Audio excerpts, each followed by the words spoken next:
Hey Caster Addicts, Ryan from Axis here. I'm here to show you everything you might need to know about the Axis Casterboard. What parts it has, how to take care of it, most importantly, how to change all those parts. So what are those parts? Let's start from the ground up. The first thing is the Axis wheel. Now, we made these wheels specifically for casterboarding. It's 76 millimeters, which means it'll fit any casterboard out there. The next thing is the bearings. Now we use Bone Reds as our stock standard bearing. As an upgrade, you can use the Bones Red Super bearings as a speed bearing. So then you've got your spacers. Now we made these out of a very light aluminum. The last little bit is the axle and the nut for your wheels. Now these aren't like the pre-existing hardware where you need an Allen wrench to do it. You're actually going to need a 1/2 inch socket or anything that's going to be able to get around the 1/2 inch, and you need 2 of them, one for either side. So then what's next? Your casters. Now we use the Vulcan 3 caster. Now replacing these guys takes a little bit of effort, but it's worth it. And if you're doing big tricks like we are, where you're jumping off a 5 stair, it's going to happen. So all you need is really just a pipe wrench, and it's easy. You just pop it in while it's still attached to the board, give it a torque, and you got no problem. It'll come right out. If you've got a little bit of what's called Loctite, which you can get at any hardware store, it's good to drop a little dot on your new caster as you put it in. That way it'll ensure that it doesn't twist out as you're riding, because it could. There's no nut holding on the other end, so as you're going back and forth, there's a chance that it could loosen up. So if you have replaced it, just keep an eye on things and make sure that you're always riding with everything locked down real nice and snug. That's really important. And we found that there's a little bit of a patch that needs to be applied to it. And that's what these rubber seals are for. They're really easy to install, and they go just on the inside, not the outside. Now you want to keep an eye out as you're riding for these things to pop out, because they might. Sometimes they stretch and they just slip. But it's easy to put them back in real fast, especially if you've got something handy like your Allen tool or a key. Everybody's got a key. So the first piece of our rock and shock system is the wedge. We have these made for us by a machinist down the street. So you can't get these anywhere else but from Axis. They're 100% solid aluminum. So I'm pretty sure you could shoot these out of a cannon at a brick wall and still be able to ride away. But I haven't been able to test that one yet. The second part of the rock and shock system is the rubberizer. These are 100% recycled tire rubber. We make these things in-house just for our board. It provides a little cushion and shock absorption as you're doing your tricks. And it also gives enough play side to side for your rock and shock motion. That's how the Axis board works. So our bolts are grade 9. That means you really cannot break these things. And there's 2 per wedge.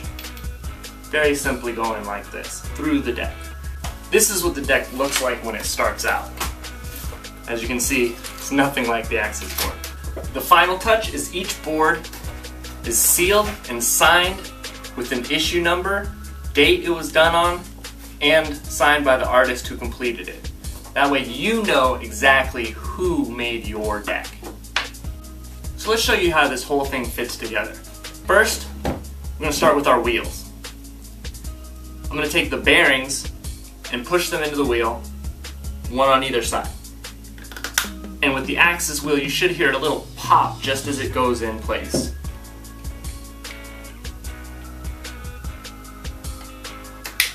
That's the pop. So now that I got my 2 wheels ready, I'm going to grab my caster.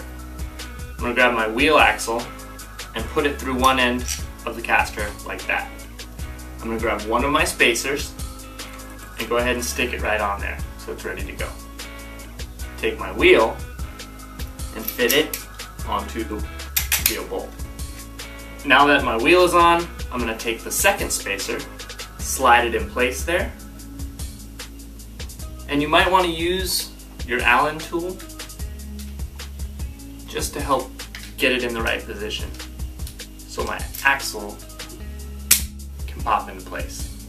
Once that's in place, I'll take my nut, fit it on there, and by hand I'm just going to squeeze it down as much as I can. This is where I need my tools. Like I said, you're going to need 2 of these, one on either side.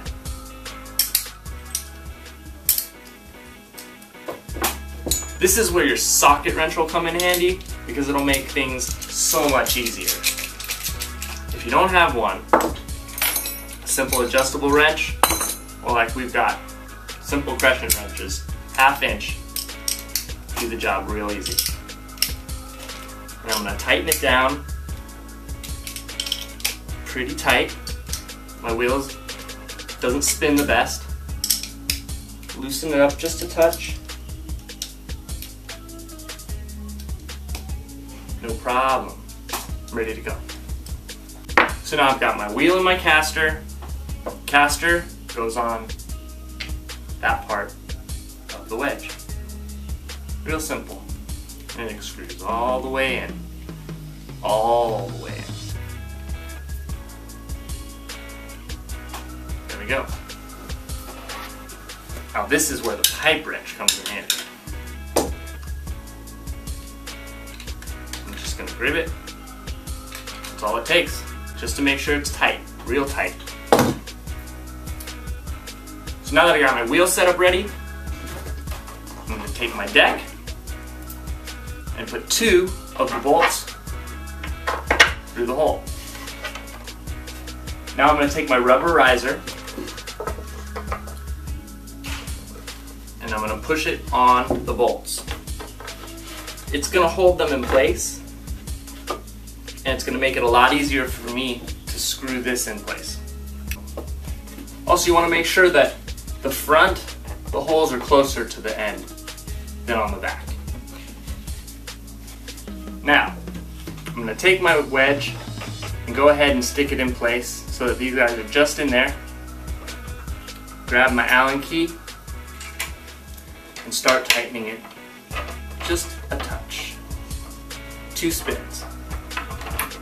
And then switch to the next one. And I'll do maybe 5 or 6 spins. Switch back to the next one. Same thing. 5 or 6 spins.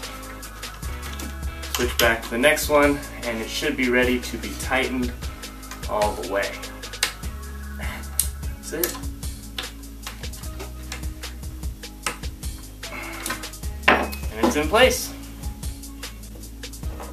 So keep an eye on your wheels. They are the first thing that's going to wear out on your board. Remember, your bearings are your speed.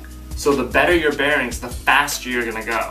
You want to make sure that your casters are perfectly straight because that's going to affect your ride. Keep your tools close. You should always have your Allen key in your back pocket or in a backpack that you always bring to the skate parks. Not to mention these guys too, because you always want to be able to change your wheels out at a moment's notice. Finally, the deck. Now these guys are wood, so you want to keep an eye for cracks or chips or things that happen that might break and damage the integrity of the board. And your board is your pop, it is your control, it's everything. So keep a good eye on it, know your ride, and it's easy to replace, so do it. Like any sport, you always want to check your equipment before, during, and after. So I hope this has helped you better understand and get to know your Axis Casterboard. All these parts are available at our website, and if you have questions or you need additional tips or anything, you can always hit us up at axiscasterboarding.com.